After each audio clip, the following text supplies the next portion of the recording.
দর্শক, এই মুহূর্তে আছি জাতীয় মসজিদ বাইতুল মোকাররমের ঠিক উত্তর পাশে। আপনারা দেখতে পাচ্ছেন বাংলাদেশ জামাতে ইসলামী ঢাকা ৮ আসনের শাহবাগ, রমনা এবং শাহজাহানপুর ৮ আসনের জামায়াতের নেতাকর্মীরা এই মুহূর্তে বিক্ষোভ মিছিল বের করেছেন জাতীয় মসজিদ বাইতুল মোকাররমের উত্তর পাশ থেকে। পিয়ার পদ্ধতিতে জাতীয় নির্বাচন, আওয়ামী লীগের বিচারের দাবিতে মূলত এই বিক্ষোভ মিছিল বের করেছেন বাংলাদেশ জামাত ইসলামী। আমরা দেখানোর চেষ্টা করছি গ্লোবাল টেলিভিশন ফেসবুক পেজে সরাসরি।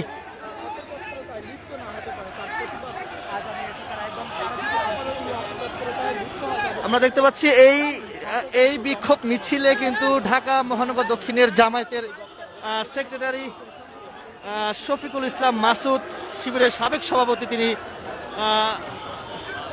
বিক্ষোভ মিছিলে অংশগ্রহণ করেছেন এবং ঢাকা মহানগর দক্ষিণের আমির ডাক্তার হেলাল উদ্দিন কিন্তু এই বিক্ষোভ মিছিলে অংশগ্রহণ করেছেন। আমরা দেখতে পাচ্ছি আওয়ামী ফেসিবাদ মুজিববাদ ধ্বংস হোক, নিপাত যাক, আমরা সেটি দেখতে পাচ্ছি।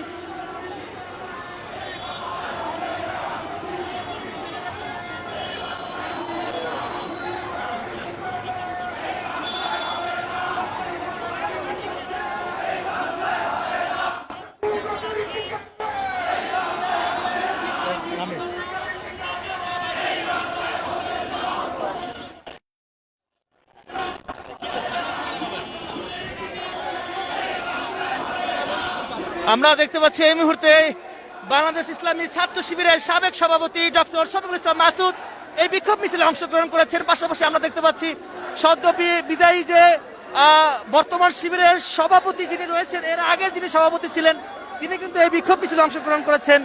আমরা দেখতে পাচ্ছি বেশিরভাগ ঢাকা মহানগর দক্ষিণের জামায়াতের নেতাকর্মীরা এই বিক্ষোভ মিছিলে অংশগ্রহণ করেছেন। বিশেষ করে শাহবাগ থানা, রমনা থানা, শাহজাহানপুর থানা অর্থাৎ ঢাকা ৮ আসনের জামায়াতের নেতাকর্মীরা মূলত পিয়ার পদ্ধতিতে জাতীয় নির্বাচন, জুলাই সনদের আইনি ভিত্তি, পিয়ার পদ্ধতিতে জাতীয় নির্বাচন সহ মোট ৫ দফা দাবিতে বিক্ষোভ মিছিল করছেন।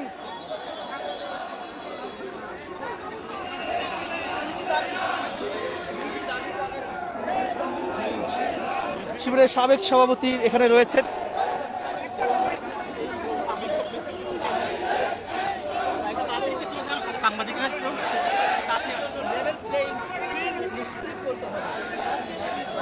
জুলাই সনদের আইনি ভিত্তি ও পিয়ার পদ্ধতিতে জাতীয় নির্বাচন সহ মোট ৫ দফা দাবিতে বাংলাদেশ জামাত ইসলামী ঢাকা মহানগর দক্ষিণ ঢাকা ৮ আসনের বিক্ষোভ মিছিল দেখানোর চেষ্টা করছি গ্লোবাল টেলিভিশন ফেসবুক পেজে সরাসরি।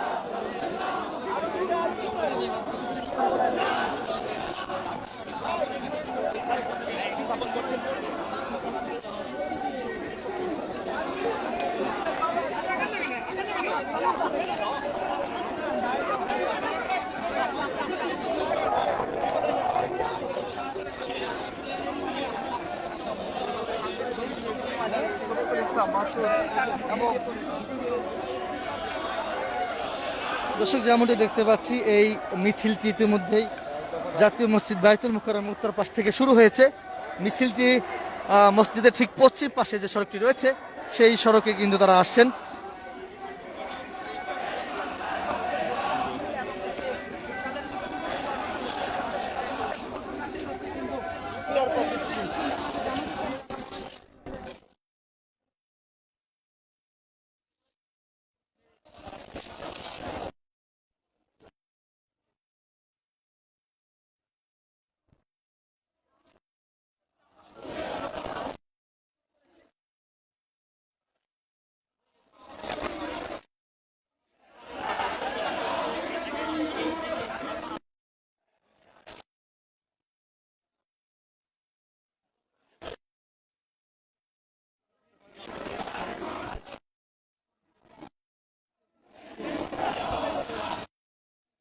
পিয়ার পদ্ধতিতে জাতীয় নির্বাচন সহ ৫ দফা দাবিতে জামায়াত ঢাকা মহানগর দক্ষিণ ঢাকা ৮ আসনের বিক্ষোভ মিছিল।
দর্শক যেমনটি দেখতে পাচ্ছেন, জাতীয় মসজিদ বায়তুল মুকাররমের উত্তর পাশ থেকে জুলাই সনদের